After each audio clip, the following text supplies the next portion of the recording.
jogador de futebol tem muitas tarefas além de defender o time dentro de campo. Tem que representar a equipe e muitas vezes tem essa parte chata que é dar entrevista. E uma das coisas que o Yuri vai fazer agora, nosso jogador aqui do Guarani, é ir até a resenha esportiva da TV Candidez. Yuri, você já foi a algum programa de televisão assim, deu muitas entrevistas? O que você acha? Não, eu dei poucas entrevistas na minha vida. Aí aqui em Minas Gerais é a primeira vez que estou jogando por aqui e vai ser a primeira vez na participação do programa. Tá tranquilo ir num programa ao vivo, falar com toda a cidade que gosta muito do time? O que você acha? Tô tranquilo. Eu não dei muitas entrevistas, mas eu vou tentar me virar bem. Vamos ver se vai dar certo, então. Vamos acompanhar o trajeto do Yuri até a TV Candidez. Vamos acompanhar os bastidores dessa participação dele até lá.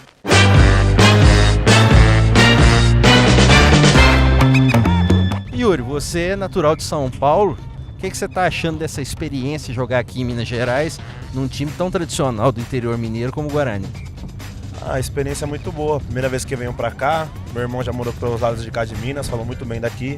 Gostei da cidade e me identifiquei bastante com o clube. Fala os outros times que você já jogou antes do Guarani. Eu passei pelo Juventus, fiquei em torno de 4, 5 anos lá. Juventus, aí eu fui pro São Paulo, depois pro Ituano.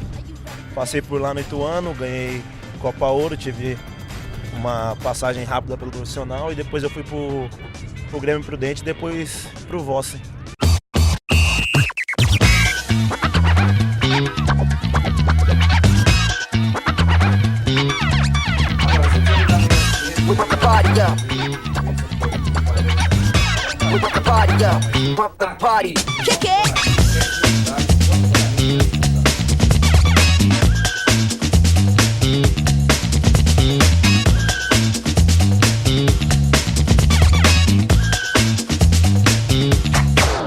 Terminado o programa, terminada a resenha esportiva, o que você achou da experiência aí, Yuri?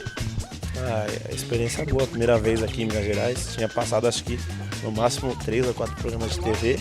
Fiquei meio ansioso, às vezes procurando o que falar, mas isso acontece e aí com o tempo foi ficando mais relaxado, mas foi boa a experiência.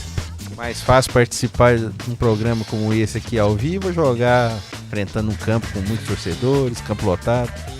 Com certeza jogar bola.